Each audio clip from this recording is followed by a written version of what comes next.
Halo Sobat Corong ID. Kali ini, para pengamat militer maupun politik tengah menyoroti gerak-gerik dari negeri jiran.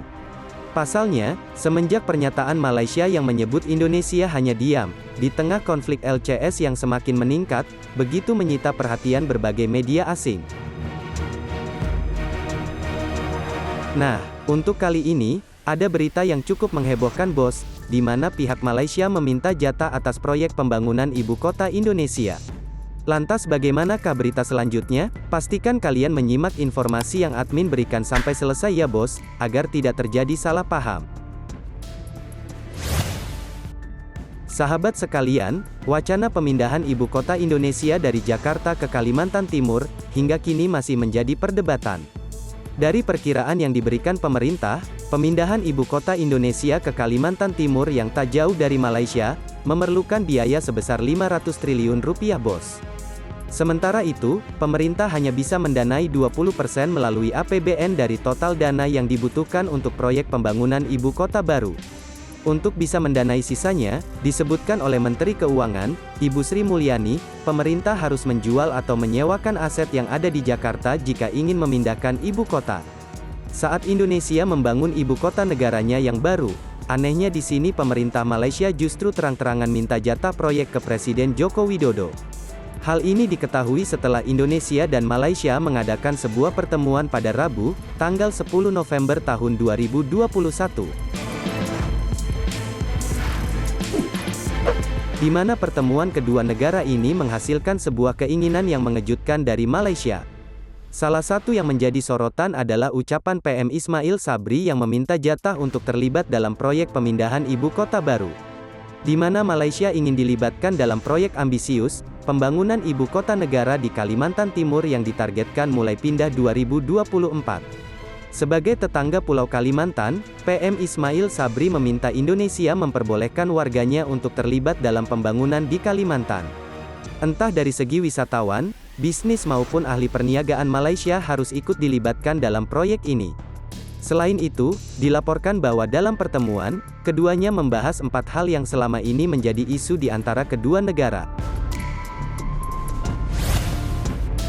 Di mana, dalam pertemuan pertama, kedua negara membahas tentang pentingnya kerjasama perlindungan terhadap WNI, terutama tenaga kerja yang ada di Malaysia.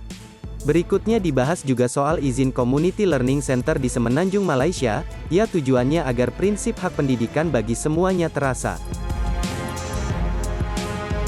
Lalu yang ketiga, mengenai pemulihan ekonomi pasca pandemi. Di sini Ismail Sabri mengapresiasi hubungan penting dan strategis, di bidang perdagangan dan investasi antara Indonesia dan Malaysia yang telah berjalan.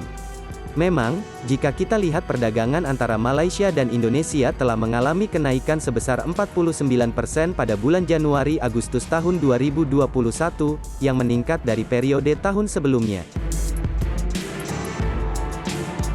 Maka dari itu, untuk meningkatkan lagi pemulihan ekonomi di antara kedua negara, Indonesia dan Malaysia sepakat untuk membuka koridor perjalanan internasional, atau Travel Corridor Arrangement. Sudah sepakat untuk dibuat Travel Corridor Arrangement yang secara bertahap nanti akan kita membukanya satu persatu. Insya Allah, jika dipercepatkan urusan untuk detailnya, kita bersetuju tadi supaya joint statement akan kita buat. Dan isu terakhir yang mereka bahas adalah soal ASEAN, yakni tentang Myanmar, konflik di Laut Natuna Utara, dan yang lainnya. Jadi, apa pendapatmu terkait pembahasan admin kali ini? Meskipun jelas dari pernyataan PM Malaysia tersebut tentu akan menimbulkan pro dan kontra dari kedua bangsa ini. Tapi admin ingin lihat bagaimana respon kalian terhadap berita semacam ini. Ingat, berkomentarlah dengan bijak ya bos. Sahabat sekalian, berbicara soal ibu kota baru Indonesia yang akan dibangun di dekat wilayah Malaysia, rasanya tak menutup kemungkinan jika serangan dari negara lain bisa saja terjadi pada kita. Bukan menuduh atau bagaimana, admin hanya berbicara jikalau pihak asing hilaf menyerang Indonesia, mengingat kedaulatan sebuah bangsa Panajam masih lemah.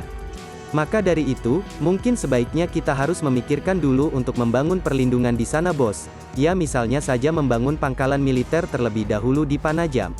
Mungkin, pangkalan angkatan lautnya bisa kita geser dulu deh, pangkalan angkatan udara juga kita geser dulu. Kemudian darat dan kepolisiannya yang harus dipersiapkan dulu di sana. Lalu, infrastrukturnya disiapkan dulu, baru dibangun ibu kotanya. Mungkin dengan begitu ibu kota baru Indonesia di sana bisa dinyatakan aman. Nah, kalau menurutmu gimana nih bos? Silahkan tulis pendapat kalian di bawah ya. Sekian dulu video dari admin, terima kasih.